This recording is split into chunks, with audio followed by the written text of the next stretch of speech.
What's up, former party people? This is Jerry, the one who actually combs his hair on the A is for Alcoholic podcast. Now, if you're finding value in listening to the AIFA podcast every week and you want to support sharing it with others, we invite you to become a sustaining monthly or per show contributor. Go to patreon.com/AIFA. It's super easy and it only takes a quick moment. It's about as easy as buying one of those pre-cooked space chickens from the grocery store, taking it outside, giving it a big old kiss, and kicking it into traffic.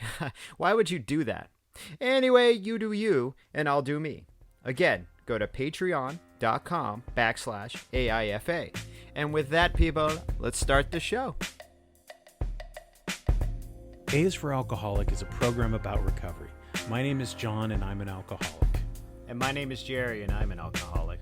Join us as we go through the alphabet of alcoholism, one letter at a time.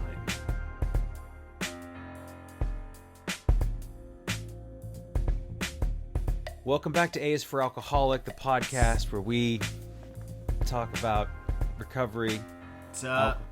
Alcoholism. I'm here with Jerry Wagner Jr. What's up, people? My name is Jerry.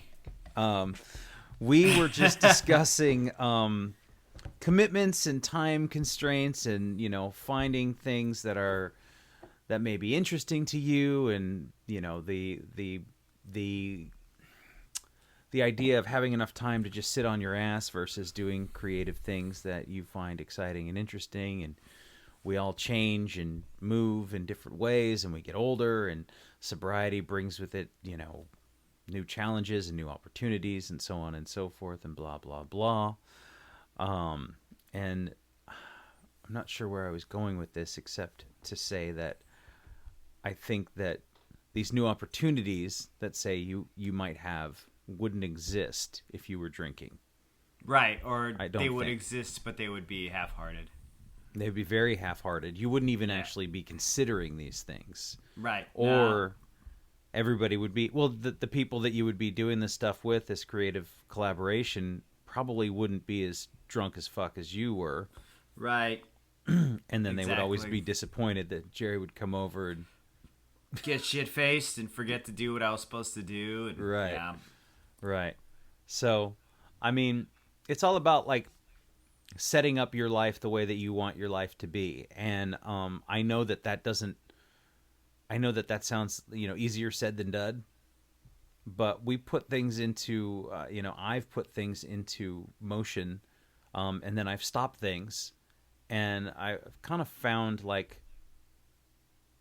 that it really is up to me. Do I want to continue to work here? Do I want to work here? Do I quit my job and find another one? And there's all these little dips of being broke for 2 months and being scared and not having any money. And then, I find another job and it's pretty good. But I don't know. That's just kind of like with this half marathon thing, which I don't want to spend. We've already discussed it off mic. And I don't know if people are terribly interested in my running career.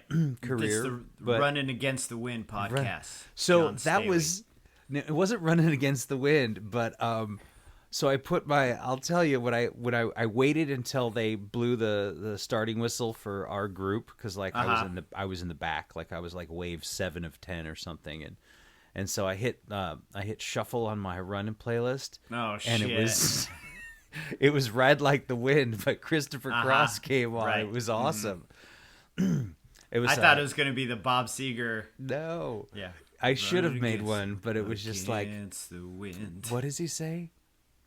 Running against the wind. No, ride like the wind. Oh, I ride like the wind. Yeah. It's cold. Mm-hmm. My body's weak. I'm on a run. No time to speak. Yeah. And it was many fucking dads just working on their fucking car. Just blaring that on a boombox, or just mowing the lawn, just run like the wind, dude. Such a long way to go. Such a long way to go. Exactly. And Michael comes in just like the fog, dude. He's just like that smooth fog. All that shit's a mess, John. Come on now. But I mean, this, dude, it was an awesome way to start it, because it was uphill. The first 2 miles were all uphill. And I was brutal and fucking soft sand. And I was like, just keep going, dude. Ride like the wind. You got this. Dude, I was thinking about it the other day when I got out of the shower, actually, because I was listening to the Spotify Shuffle hit like, I think it was Donald Fagen. Mm-hmm. Yeah, that song. It's that one song. It's like the I can't remember the name of the song now. It's about the future. IGY. Yes, yeah. What a beautiful world it would be. Yeah, yeah. I just thought of you like for some because I remember we had that shared love of like all that Steely Dan smooth rock. Like I was like, dude, this shit is pretty fucking smooth, dude. Right? Like, yeah. Mm-hmm. And it's so. I think the thing that I like about, and we're really getting off topic here, but The yacht rock in recovery. the yacht rock dude, in recovery, rock in recovery. Well, Yeah. that'll be for why maybe. But I just feel like there's some sincerity and authenticity in Steely Dan's smoothness. Like it doesn't seem like they're trying. Like Yeah. they're just Yeah. smooth. You Well, know what lyrically, I mean? it's pretty fucking cool. The lyrics That too. are great, but it's effortless smoothness. Exactly. Yeah, it's a glide. It's a so- nice velour, dude. It's just Like when I hear somebody like Mayor Hawthorne do it too, and like he doesn't seem like he's not trying. It's just something that comes to him naturally. it's just, maybe he's born with it, dude. You know, Maybe it's Maybelline. most likely. Maybelline, There's a little bit of but you Maybelline. never know. A little bit. When in I there, yeah. when I met Mayor Hawthorne at a show, he was doing photo ops, and he had two gold teeth. Like his canines were both gold. Really? Yes. I didn't even know you met him at a show. That's great. Were you drinking or sober? Oh yeah, I was drunk. We Oh, took yeah. a bunch of pictures, and I don't remember what I said. I really don't, but I just remember he was very small. I mean, I was Yeah. a bigger dude, but Right. So today's conversation topic, so that we could kind of stay on track here. But the marathon was great for anybody listening. Half marathon. I finished in under 3 hours. It was hell. During parts, it was cold and my legs hurt and it was painful. But yeah, Got a free Cliff Bar and a I got space a free- blanket at the it end. did. I got a big old medal that says finisher. Fuck yeah, and a dude. t-shirt. Finisher. Finisher 2019. But we wanted to talk about something that one of our listeners suggested last week for our Q&A, and there's a gentleman who goes by Turner Painting Texas, and I want to find the thing. So it was recovered versus recovery. And Yes. can you just kind of give like a brief overview of the two like schools of thoughts on that? Like explain that? Well, I'm not really familiar with the recovered school of thought. I align myself with the recovery because I feel like I'm a work in progress, or what I'm working on is always in progress. And I feel like with that ED at the end of recovered, it means you're done progressing. But that's probably inaccurate. I mean, I'd have to talk to someone who applies that philosophy to their life, that like I'm recovered. You know, but I can see why people would say they're recovered. Like they're like, I no longer have an obsession with alcohol, which was like a big giant question mark to me early on. Actually, not even early on, for the first few years, even now, kind of sometimes, where you hear people say, well, the obsession for alcohol is gone. And I can see that as, in my life, the immediate obsession is gone. Like, I don't have that immediate obsession, right? Right. But there must be some outlying obsession or some outlying fixation, because once again, we do a fucking podcast. We talk about it. We live our lives through the fact that we are withholding something from ourselves that our inner self like really, really, really wants. You know, that pathology in our brain really wants it. So I don't know if I can say I'm not obsessed. Maybe that I'm no longer obsessed in an unhealthy way. I don't know. That's Yeah, so that would be something. Somebody says, I'm done, I'm recovered. I don't require. Well, I don't know. I mean, but then there's the long-term recovery aspect of it, which you would agree with. You would feel that you're part of that. Right, because it's more of it's psychological more than it's physical. You break your arm, you go into recovery, or you have a surgery and you go into recovery, and then once you've healed up, and you can now use that part of your body, or now you're back to your original physical health, you're considered recovered. I have recovered from a broken arm. I have recovered from an appendectomy or whatever.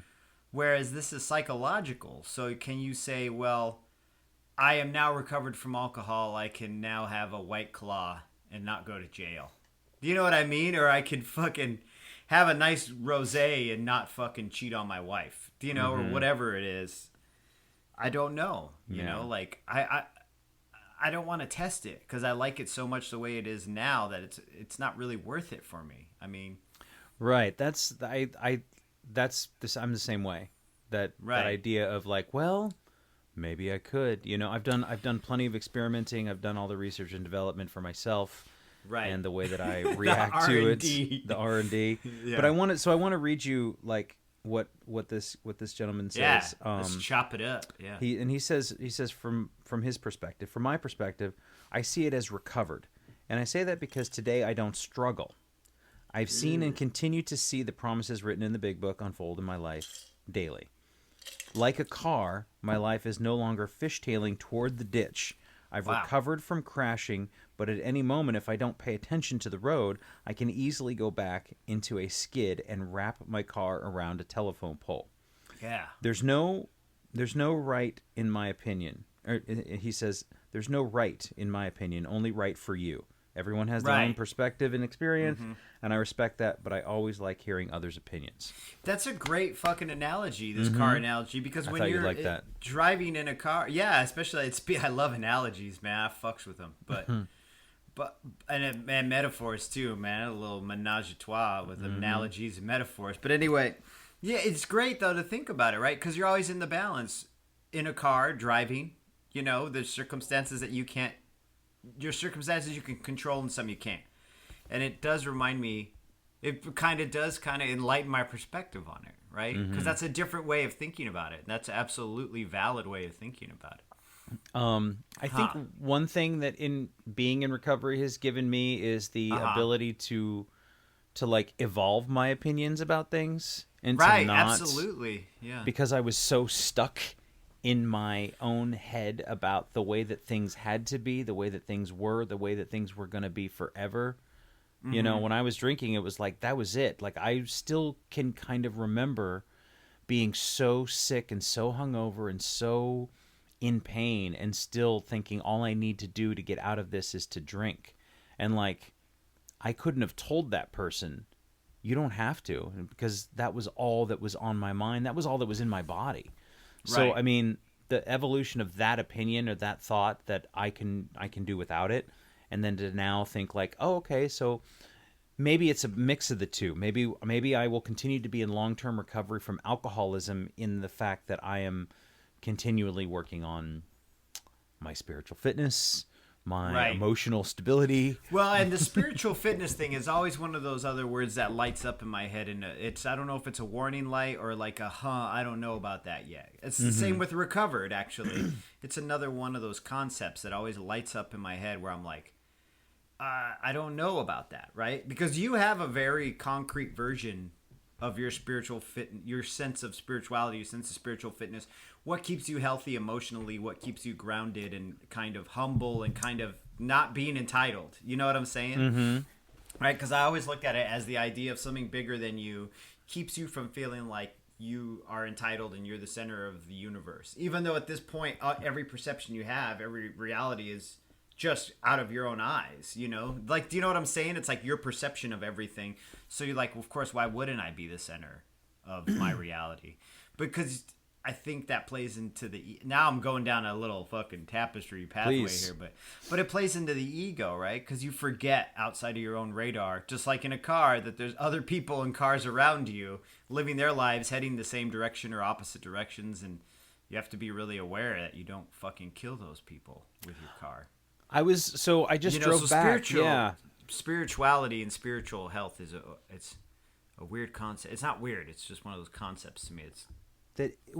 I just think that that's part of my long-term recovery from this disease, in making me better. And we just got done with an 8+ hour, 9-hour car ride yesterday. Right. So you had a lot to talk about. I was with my friend who was driving at the time, and like somebody came around him and cut in front of him or something like that. And, and people drive differently, and he's a little more aggressive and like kind of passing people and stuff like that. And I was thinking to myself, like, I can't really explain to somebody who drives a certain way. It's really hard to explain to somebody, hey, driving at 85, 90 miles an hour and trying to pass every single, truck along the way, like, you're not really saving that much time. You're not shaving. It just feels good, right? It's like, I got to get ahead. I got to get ahead. I got to get ahead.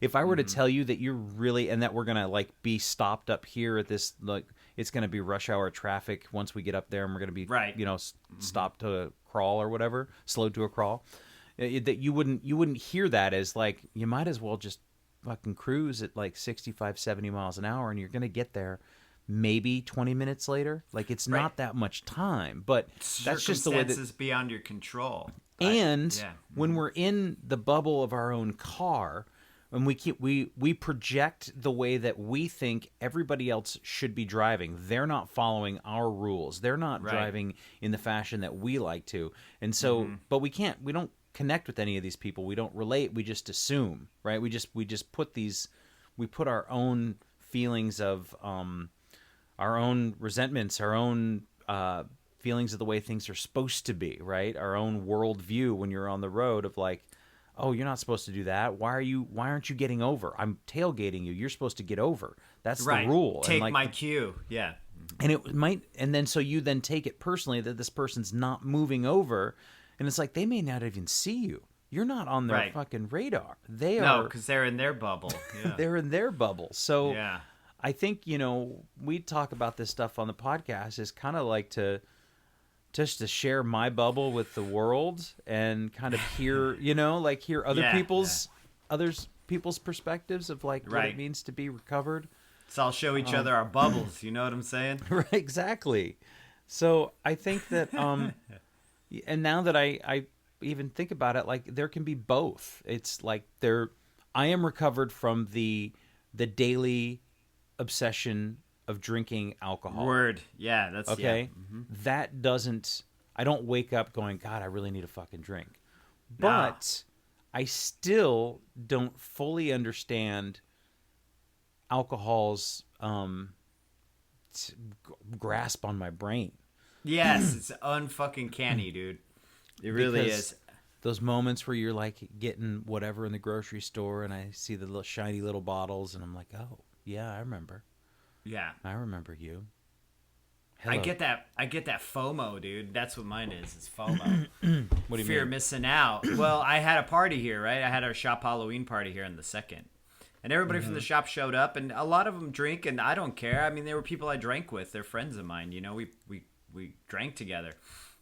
So them drinking in my house doesn't bother me at all, Like, even one of the guys is like, you got those little glasses that you can drink booze out of? You got some of those little glasses, right? And he's standing next to the collection of fucking wine glasses and shit I still have. And I'm like, you mean a shot glass? And he's like, yeah, I didn't know if I was allowed to say that in this house. And I'm like, shut up, stupid.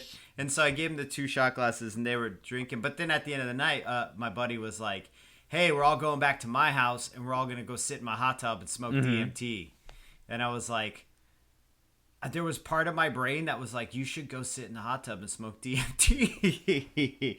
There was his voice, but it was more like fear of missing out, right? It was like, I want to go sit in a hot tub with all these people that are my friends and like have a good time and let a little loose. And then I started joking. I was like, man, I want to go sit in a hot tub with you guys and do this wild shit, but I got to sit here and be responsible. Like raise my kid and not be a piece of shit, And they were all laughing.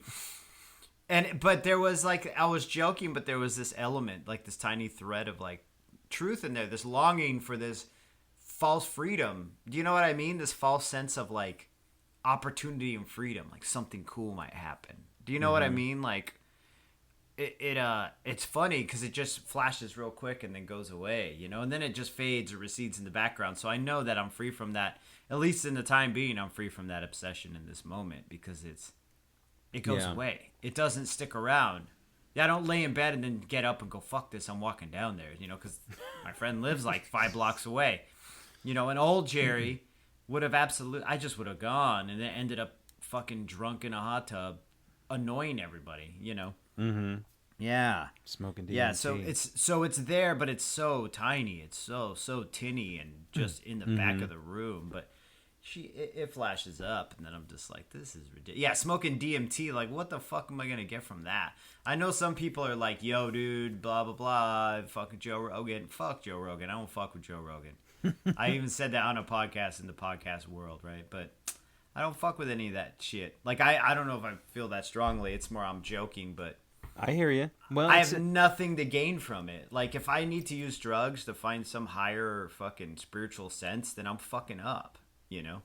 And it's a very personal thing. So if somebody says, I go and I smoke DMT in the hot tub and I find God and I want to take you with me, and I say, no, I think I'm okay, like, then that's fine. Please, like, by all means. Dude, I ain't gonna find God in your Costco hot tub, dude. Unless I fucking take too many Xanax and die. You know what I'm saying? Like, I'm not gonna find God with my 2 counter people and somebody else smoking DMT that you bought from some shady dude in a Costco hot tub. It ain't just ain't gonna happen.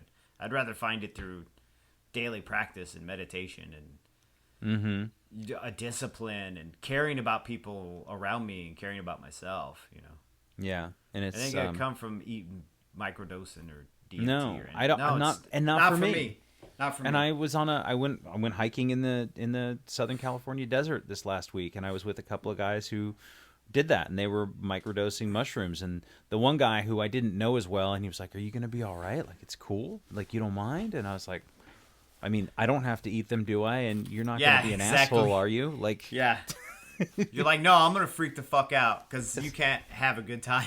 Right? Yeah. I mean, if I'm not having a good time, no one can. So, I mean, I didn't even notice anything. We had conversations. They were enjoying themselves. They were probably seeing whatever they were seeing, and so, like, I don't have a problem with that. And I think that's one of those things that when I come in contact with people who aren't in recovery and who don't understand it, or who are just normal, like, they're like, is that okay? And it's like, I don't want to get upset, like, yeah, of course it's okay, like, Jesus, give me a fucking break. They don't fully grasp it because that's just not their experience. Yeah, and they probably had experiences with people who it wasn't okay with, and that's okay if it's not okay with you either. Just I mean, if it's, I don't know. Here's like all my hardline shit that I shouldn't be thinking, but I'm like, you're gonna have to get okay with it eventually because it's just out there, you know. Like, you just can't avoid it, you know.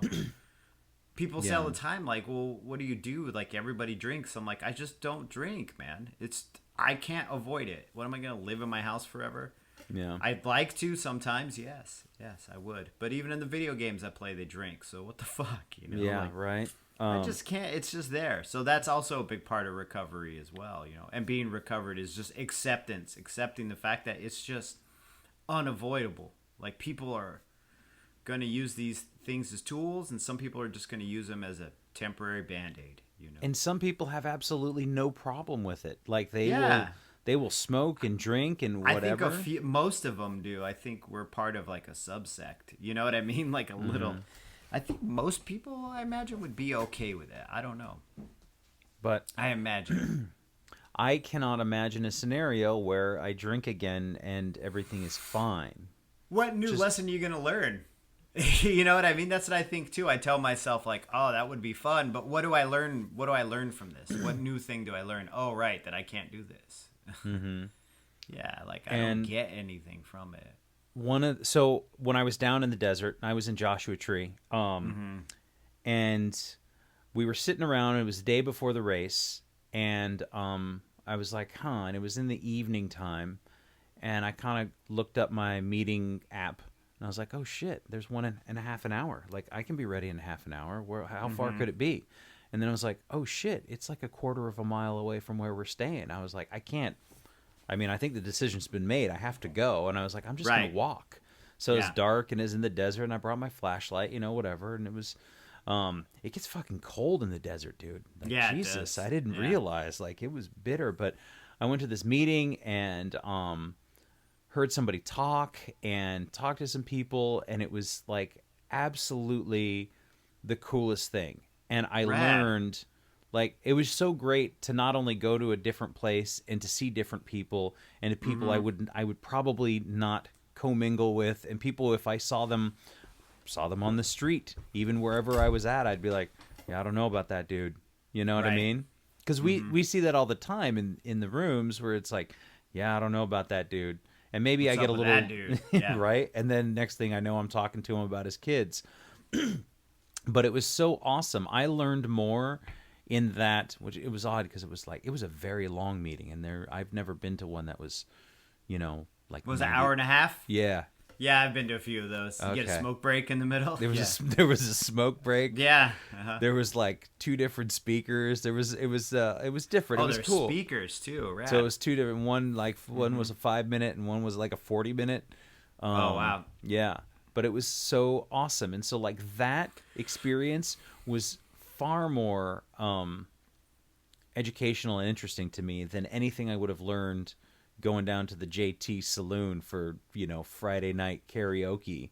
Right. You're gonna hear some dingbat sing fucking Nickelback and be hungover for your run. Yeah, Right. It's so funny that our frame of mind now, though. Like you and I are both in it, and I think it's learning this working through this process is like you think about you think about everything after as well, not just the moment of, not just that decompression of alcohol where you just and everything relaxes and you're like, I now have the substance my body wants, my brain wants. But we think beyond that now to like, well, what comes after? What comes after? What's the aftermath? Like think about how many times you drank and we would joke and get drunk and be like, we're just stealing happiness from tomorrow, ha ha ha, or be like, wow, I'm gonna be so fucking hungover. But then the concept was out the window. It didn't matter. It didn't fucking matter. But now I think like, what's my aftermath? This is like new way of thinking. I even apply it to other parts of my life. Where I'm like, okay, if I do this, what happens after? Yeah. What do I have to pay for it? How much is it gonna cost? And then, on the other flip side of that coin is like when I do something positive, I'm just now thinking about the future more. And granted, it's taken 4+ years for me to get to this point where I now look at like, oh, okay, 2020, and what are the things that I want to accomplish, and what are the things that I want to do, and there's just putting in the small daily incremental changes and efforts and time and energy into the things that I want, because I mean, again, nothing changes overnight. This shit takes time, right? Yeah. So now it's like 4 years on. I ran a half marathon, and I don't want it to be about that, but definitely something. It's a big experience you just had, though. All this shit we talk about all the time. Yeah. This is like, these podcast listeners have to understand all of this stuff is brand new. Like Yeah. John and I are guys who never worked out. Like Never. we never did anything physically. Even in recovery, for the longest time, I didn't do shit physically. Same with John. So to us, Yeah. I just want to throw that little caveat thank out there you. that like Thank this is you. all brand new. So of course it's going to be a big deal to us because I'm just like, Right. holy shit, I lost 50 pounds in a year or whatever. And Jerry's got I a like, yoga practice now, and Right, yeah, I do, right? I'm just fucking, what is it, cat-cowing it all over town, dude, But, yeah, and especially a half marathon, that's the first one you've ever run. It's not like you've run 1,000 and you're like, let me tell you about my marathon career. Hey. Nah, this is the first time But- you've done this shit. And you went to a meeting before you did it. I know that's kind of what I thought I wanted to do, and then it just sort of fell in my lap. So, Right. but something shifted and something has changed, and I don't know exactly what it is, but like there's a certain level of when you run 13 miles in the desert, in the dark, in the cold, in the fucking soft loose sand, and your foot hurts, and then It sounds like it sucks, dude. and it did. I mean, there was a lot of it, and then I also had some gastrointestinal issues to contend with, and like there's so you were just running with the Rhea. not quite running with the devil. I had some running with the devil. I had some upper intestinal gas that I couldn't pass. So I was cramped for most of the run. My You didn't guts were burp, cramped huh? up. I notice when I do cardio exercise like jumping jacks, running, literally burpees, like I'll burp. Like when I'm jogging, like I start burping while I'm jogging, and I'm like, oh man, I hope I don't throw up like while I'm jogging. I wish I could have. I tried. I made a stop around mile 5 and tried to release, but there was nothing there. I mean, it was just all cramped up. My guts were like, "What are you doing out here, dude? This is not what you're supposed to do." But there's a You're certain like, level... I'm fucking recovering. Exactly, that's what it was. It was just like, don't you understand? I'm recovering. Don't you understand, stupid body? I'm fucking recovering. But it was like, there's a level of confidence where I go like, yeah, I fucking did that. And so did 2,300 other people that night. But it's also like, it was a really big deal for me. And so I was like, okay, so what do you want to accomplish, John? And so if I put my mind to it, and in 9 months, what can I do next? In the next 9 months, and if I'm gonna have to be alive, and I love the way you put that though, but it's absolutely the way I feel about it too. But go ahead. Like, if I'm gonna have to be alive, then why not make it as good as possible, and why not put in place the foundation for like tomorrow and next week and next year and like 2030, and there's gonna be no shortage of problems and issues and heartbreak and death and pain there's and always suffering. Gonna be shit you got to do. So why not continue to build and have this foundation where I feel like I can reach into that, so that when on for the metaphor, like when on mile 9, when everything is on fire, my thighs, my calves, my fucking hips. And surprisingly, I wasn't out of breath, so I felt pretty good about that. But that's great. I got the sciatic nerve that's like got my fucking toes are both numb and like on fire at the same time somehow. And I'm like, just keep going, dude. Just keep going. You just, that whole David Goggins, dig a little deeper. If you feel like you're tapped out, you're only 40%. Now he's fucking insane. If you check him out, who the fuck is David Goggins? David Goggins. Oh, we've talked about him. He's like a Navy runner, right? SEAL. Well, he's done. Yeah. This is the guy who did like the Moab Desert 240 run, and then he went 12 miles out of his way. Like he went the wrong way and had to go backtrack, and he ended up having to stop the race early and go into the hospital for like pulmonary edema or something like that. Right, and I confused him with that actor from Justified whose name is like Walt Goggins. Yes. Yeah, but he's got like I'm a not lazy saying eye like or something. that. Yeah, that shit he's intense, and I wouldn't suggest anybody do what he does, but it's good motivation to like think about like when you're feeling tapped out. And so that's what I do with the recovery and the ongoing recovery. I mean, maybe there's another word. Maybe, I don't know, ongoing improvement, self-improvement. Long-term recovery, like my dad says, or long-term improvement. Long-term improvement. You can call it whatever you want. At the end of the day, it's like, now you're not getting fucked up anymore. Mm-hmm. Being fucked up is not your priority. So how do you fix your emotional well-being so that being fucked up doesn't become a priority again? Right. Do you know what I mean? Like the number one priority. And alcohol was not my biggest problem, but it was the biggest outside thing that was always fucking everything up. Yes. And to me, once again, alcohol was not my biggest problem, but it was my most pressing problem in that moment. You know what I mean? Like, this is the one that required the most attention, in this moment. And so now that I've pushed that aside, and I still subscribe to that 24 hours at a time because I don't think I've defeated it. I'm not like, yeah, fuck you, booze, I'll never pick you up again, because that's wild. That's wacky shit. Like, that's like celebrating at the end of the fight and getting knocked out anyway, Like, I'm not going to do that shit. That's why I had not a hard time, but I always thought about recovered versus recovery until you read that thing and that our listener wrote, and it just clears it all up for me so much more, actually, because I'd hear people say recovered, and I'd be like, man, are you celebrating before the race is over? Like, be careful with that shit, Like, you can't just, you can do whatever you want. I can't personally be like, fuck yeah, I gotta be, and then, I'm in the fucking bushes with the Mike's Hard Lemonade, the next day or whatever. Man, I tattooed a guy the other day who I didn't realize was drunk till halfway through the tattoo. And at one point he had joked with me like, haha, I'm drunk. And I thought he was joking. Right. And he was drinking this energy drink. And so I was like, oh, I didn't even notice the energy drink. And then he sat up halfway through me lining it out. And he's like, oh man, I got to beer it down real quick. And then he starts pounding this energy drink. And I realize it's a Mike's Harder Lemonade. Oh. And I'm like, hey dude, I can't have you drinking in here, man. Like, I'm going to finish this because we're fucking halfway through it, but, like, I can't have you doing that shit in here. And so then and it was annoying, dude. It was a really negative experience. But then after he left, I was like, how the fuck do they make Mike's Harder lemonade? Like, how do they make it harder? Do you just put vodka in it? Like, it didn't make, I don't know.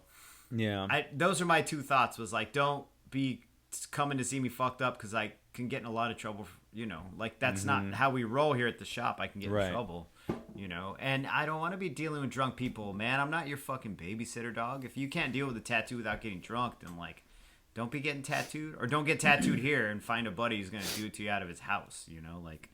Well, I know that I had you tattoo me at the shop a couple of times, and yeah, but we were both drunk though. Well, no, but I mean, no. But I don't think that I was drunk at the. Neither of us were drunk at the shop because at your house we were. Though. At my house. Well, that's not But I remember you saying like, "Look, dude, it's not gonna. People think that getting drunk is like gonna somehow numb the experience. Like it doesn't. Makes it worse, dude. It's gonna make it worse. So you might as well just go through the pain sober and get drunk after. Get drunk after if that's what you want, And I would have to agree because I've had them both, and I think the sober ones are better. But still, there's one of those experiences in recovery where I'm like, I'm not even that really mad at you. I'm a little irritated. I just feel bad. I just feel bad. It just makes me feel sad, And it's just another thing that we need to be diligent about, like when you see now the next time somebody comes in with some can of some shit, you're like, hey. Now I got to be looking at a can and make sure it's a Monster Energy drink and not a Mike's Hardest lemonade. I wonder if they do have the hardest, like harder and hardest. Yeah, and the hardest is just moonshine. Moonshine. It's just a can full of Everclear with a cigarette butt in it. Yeah, some lipstick stain around the rim. Lipstick stain, just pre-lipstick stained for you. Here you go. Here's Good the luck. Hardest lemonade, yeah. Here's the hardest lemonade ever made. Oh man, and you got we were out on the trail the other day, and like the guy that I was with, and he handed me like a bag after we were done. It was like a bag of snacks or something, and I was like, "Can I just see the bag real quick?" Because I saw something look like hemp or whatever, but it was like hemp seed and dates and granola or whatever, and I was like, I just had to make sure that I wasn't like he wasn't feeding me weed treats. Well, and you're in California. I'm in Oregon, dude. Every time clients bring in cookies, they're like, "Hey, we love your tattoo shop. You're rad. Here's some cookies." I always ask them, "Is there weed in these cookies?" I have to. I ask with anything anyone gives me now and that's not even a recovery thing. Like, I think if I accidentally ate a weed cookie, I wouldn't start drinking. I just would freak the fuck out for the next day or two because it's uncomfortable. I don't like being high. I've never really liked it. But that being said, yeah, you have to be really diligent about all that shit, So I ate an olive the other night that I swear they had brined it in vodka. I was at the shark. Remember that fancy cheese party? I ate this olive that had like a pepper in it, and I was like, "This tastes really weird. What is this? What is this taste?" And so then I ate one more, and I'm like, "This is really fucking weird." And so I had Megan smell it, and I'm like, "Does that smell like booze? I don't want to eat any more of these." But I was trying to figure out what the taste was, and then now that I'm talking to you, I think it was gin. I think they had like soaked them in gin or something. Yeah, but it wasn't really strong though. Like it was really in the back. It was like behind everything. Like it could have been just like juniper or something too. But maybe, yeah.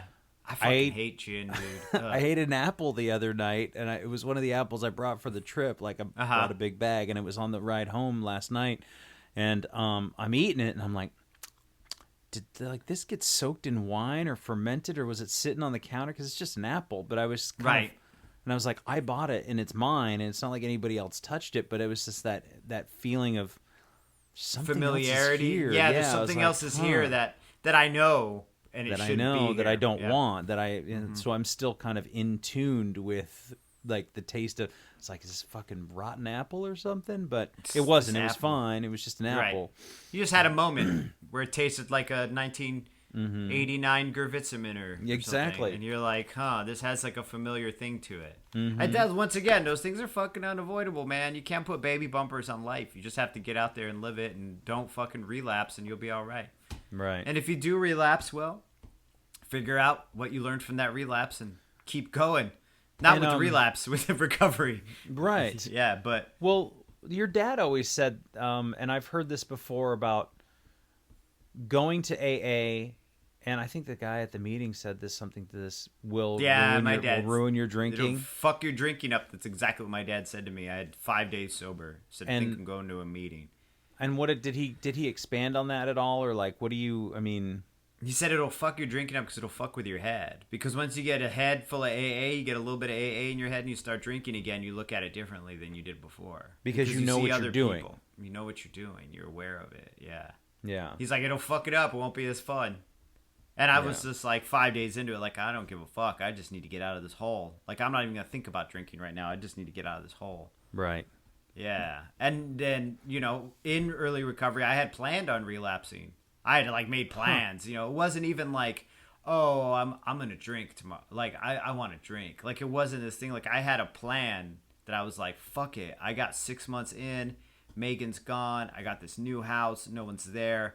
I'm going to take the bus up to the new house, hit that liquor store in South Eugene and just sit in an empty house and get fucked up where I can't hurt anybody. And I'm just going to turn my phone off and hide it somewhere and just get drunk as fuck just one night and then I'll go back on the wagon again. And I didn't do it. I was just like, yeah, but I mean, I had it like figured out and shit. And I was just like, yeah, 6 months into it. And then I was like, I can't do that, you know? But I wasn't like next Friday at 5. I just was like, soon, this is my plan. This is what I'm going to do. Right. You know? And I just never did it. Every time I thought about it, it'd make me feel like sad. Like I'd feel bad. Yeah, I'd feel like really sad. Like, damn, dude, really? Like this is what we're going to do again? Like you already tried this. It's not working the way you want it to, you know? Yeah. I think for me in early recovery in that first few months, there were the 2 incidences where I straw tasted a drink that was slid in front of me at a bar. Right. Out of habit. Right. Out of habit. Like it was, and that was looking back that and also tasting the butterscotch pudding that had actual scotch in it.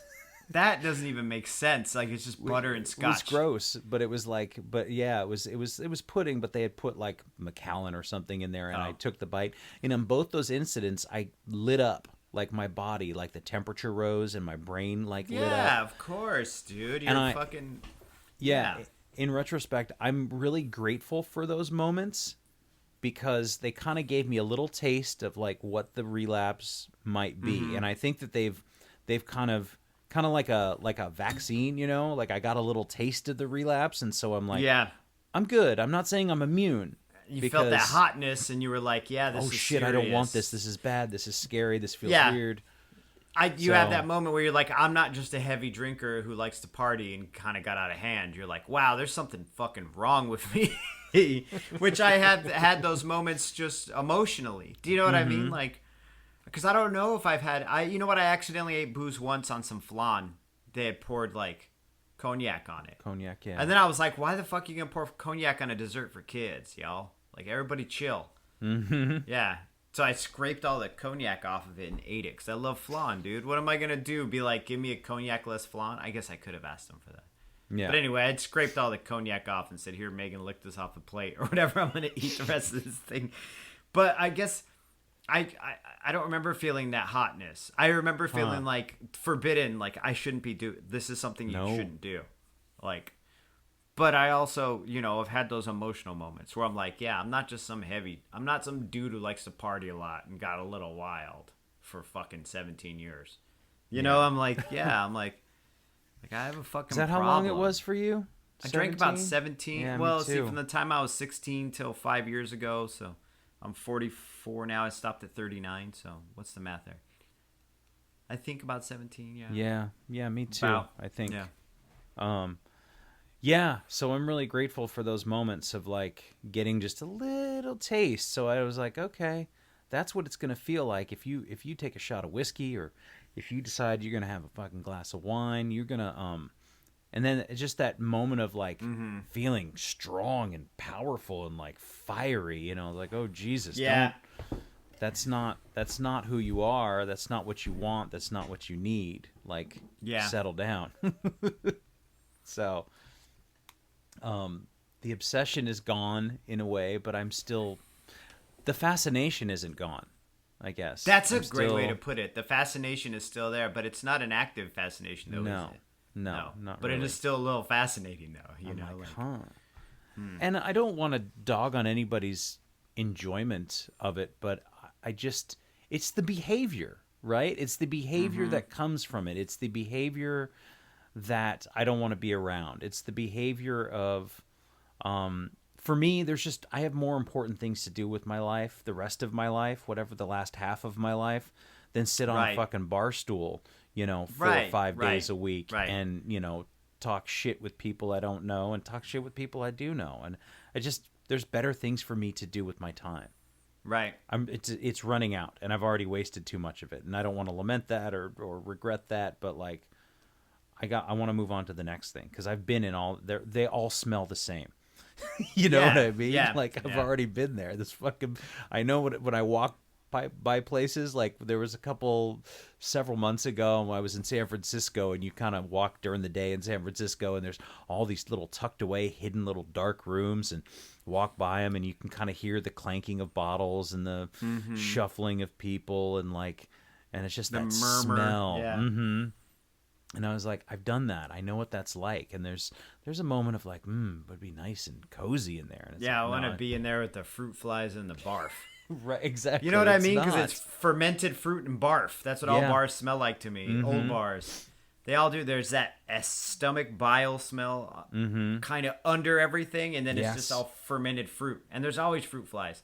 Even in the nicer joints, there's fruit flies. You just don't know. You don't see it. John at the El Dorado, not to throw them out by name, but I'm trying to think of like a high class joint. There's just a beep right there where you just beep out the name of your previous employer. But I'll tell you. I mean, I worked at the Fairmont. Okay, the Fairmont is like a world class, world renowned resort, whatever. Lousy with fruit flies, dude. It was a chronic problem. Like you don't get away with it. You really it is virtually impossible. Like. And I'll tell you, I mean, as far as bars go, I mean, this is just a little side note.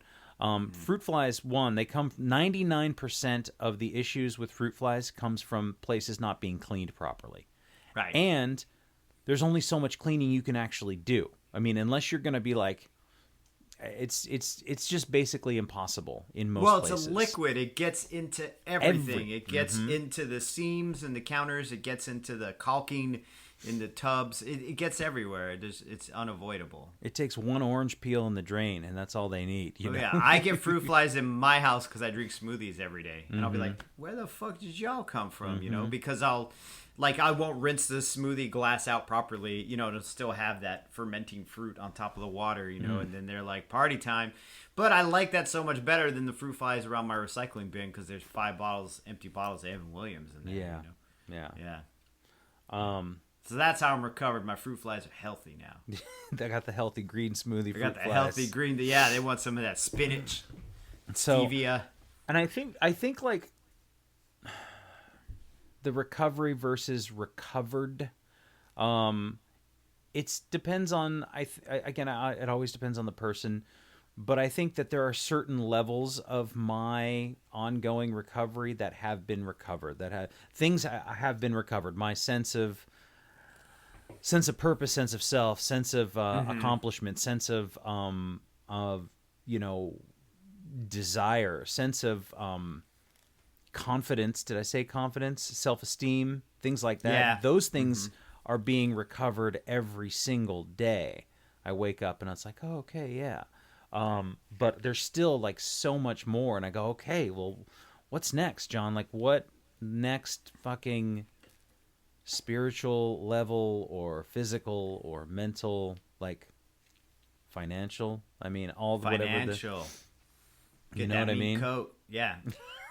Hey, can we pause for a second? I have to pee so bad. Yeah. I've been sitting here dying. So I'll make a note of it at like just let it run. Just let it run. 4748, but I'll text you that number. 4748. Okay. All right, I'll be right back.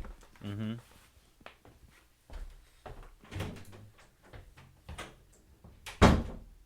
So we're just gonna let Jerry go pee there. And I just want to say about the half marathon that it was an absolute painful, beautiful experience.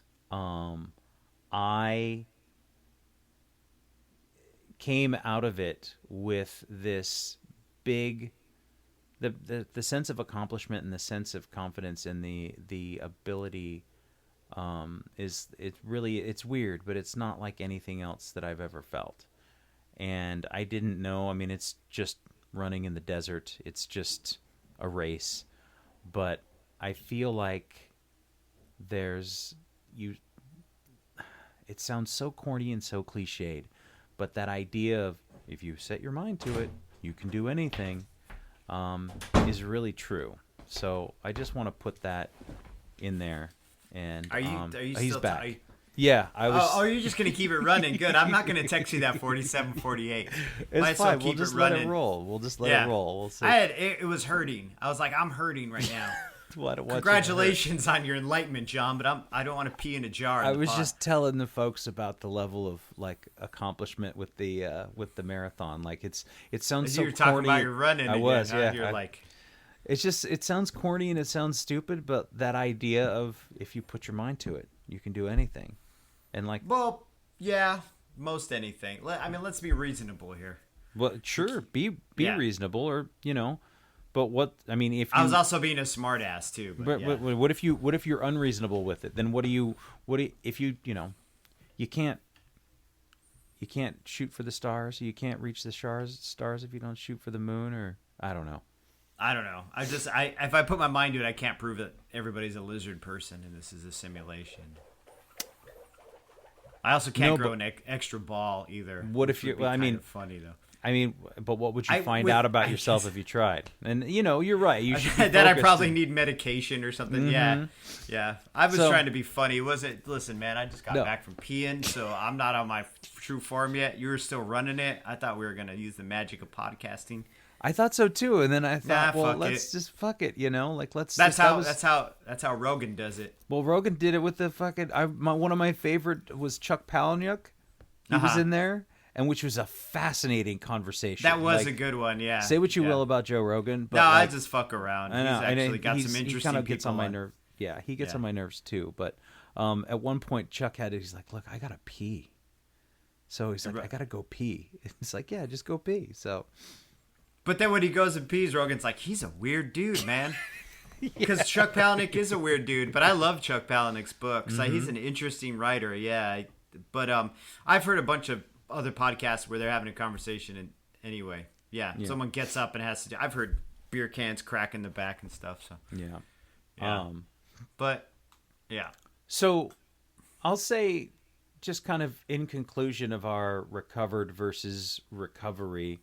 Mm-hmm. It's definitely a personal thing, and everybody needs, I feel like alcoholism is this sort of, there's this gradation of alcoholism between what I may have and what somebody else has. And yes. What somebody else needs. You may not, you just don't have the same problems as I do. Right. Even my level of alcoholism during active alcoholism may not have been the same as yours. Mm-hmm. I can't jive with this black and white shit. It's all shades of gray, man. It's all shades of gray. And if they're telling you you're doing it wrong, like, find someone who can show you the way that'll help you out more than someone tell you you're doing it wrong, Mm-hmm. Yeah, and they don't, they don't know you. They don't know you. Now, and I think this is something, that's an important point that, finding, one, not lying to myself about what I need. Because it's easy to be like, no, man, you don't know me. I gotta figure it out, But so I don't want to lie to myself about what I need and what my problems are. But finding that person, one of the things they say a lot is, if you find somebody who has what you want. So if you see somebody and they seem to live life the way that you want to live life, then ask them how they got there and listen to them. That's what I did. Right. That's what worked for me, is I found somebody that I felt connected with, and then began to, first in my very cynical view was like, this guy's full of shit. Like, this ain't real. And then I was skeptical too. I'm still fucking skeptical, dude. I go to these meetings and I'm like, what do you want? Mm-hmm. What do you want from me? Like, I also heard someone say, find someone who has what they want too. Not only what you want, but you run into someone and you see that you kind of want what they got going on emotionally and shit, but they also are wanting what they got going on. They're like getting what they, and you're like, okay, this is a well-rounded person. This person may be able to help me, Mm-hmm. Yeah. So I think that's important in finding whether or not, and you may have a very small problem that doesn't require much of anything. It's all shades of gray, man. The only way you're doing recovery wrong is if you're still drinking or using. That's it. That's it. Like, if you're Right? like, I want to be sober, but I'm fucked up, like, I'm getting fucked up, well, then you're not doing it right. You got to, like, not get fucked up anymore. And then from there, you can, that's step number one. Right. Not even within the AA Big Book steps, just number one. And I think the most important part of trying to get recovered is to not get fucked up. Yeah. Yeah, it's true. And maybe one thing is your problem, and you know, I didn't have multiple addictions Right. necessarily. Lots of people do, yeah. Mm-hmm. And the whole, and again, I want to say that, like, the whole mushroom thing, there's a lot of people who consider themselves sober who do mushrooms every once in a while, and I put my hands up like this. Like, yes. Yeah, do what you got to do, man. Just, I'm not going to do it with you. And, you know, you can do all the research about the founders of certain 12-step programs and their use with hallucinogenic psychedelics. Yeah. Mm-hmm. I mean, it's all out there. So let's It's all out there, yeah. There's no purity on my part about what is right and what is wrong, except that, yeah, if you're getting fucked up, then you're not. Right. Then you may want to consider, and you don't want to be. If you want to be, and you're fine with it, and it makes you happy, then please continue to do it. I think our only mission with this podcast is, if you are unhappy, if you are suffering, if you are in pain, and you are interested, yes, in an unmanageable state. If you're in an unmanageable state and you would like to manage a little bit better, hit us up. Send us a check or money order. Yes, exactly. But yeah, it's true. Just think about that. What do you want? Do you want this? Do you want that? What do you want? Yeah. What's going to ultimately make your life tolerable, and then in turn make it maybe even fucking enjoyable? Who knows? Mm-hmm. And I think, like, recovery can be this thing as a noun, right? This is this big thing that I'm going through in life. Like, I'm the recovery. And what is it that I want to have? What is it I want to recover? What is the verb? Like the I have recovered. Yes. I have recovered my family. I have recovered my friends. I have recovered my relationships. I have recovered my bank account. I have recovered my sense of self. Right. And, you know, so it's just using those terms and really think. I think about, like, the definitions of words a lot too. Right. So, And it's a great word actually to define that way, because it literally is, even in the sense of health. It's like getting your health back. You know what I mean? The thing that you have lost, you're now, getting it back again. Mm-hmm. You recover from surgery. You know, so you recover from, I don't know what else you recover from. A tattoo. Right. And while drinking, you just try to recover your fucking credit card from whatever bar you were at last night. Exactly. God, that's a terrible one. Dude, yeah. There was one time where I was this was like months, and so, you know, you'd bounce around and you'd go to different bars or whatever, and I just remember walking into this one place, and I kind of knew the people fairly well, but I didn't go in there very often, and a little bit, but I walk in and I'm like, "Hey, what's up, man? Hey, so and so," and they're like, "Oh, John." They're like, "I haven't seen you in a while. You know, I got your debit card back here." And I had completely forgotten about it. I just thought I lost it, and instead of trying to recover my debit card or retrace my steps, I was like, I'll just cancel it and get a new one. I'll just go without my debit card for... They were just in Seattle, went to one bar on the other side of town, forgot that you left it there, and just like, went about your life. I have no idea where I went. So... Walked back into Ed's courthouse, and they're like, "Listen, man." That place was weird, huh? Oh, yeah, we got kicked out of there, I think. Yeah. Anyway, that's for another podcast, I guess. Thanks again for listening. Our music, as always, is by Neglect. You can find more of his stuff at neglect.bandcamp.com. And you can find us on all social media platforms that matter: Instagram, Facebook, and Twitter. And you can reach us at aisforalcoholic@gmail.com. Talk to you later. Yeah.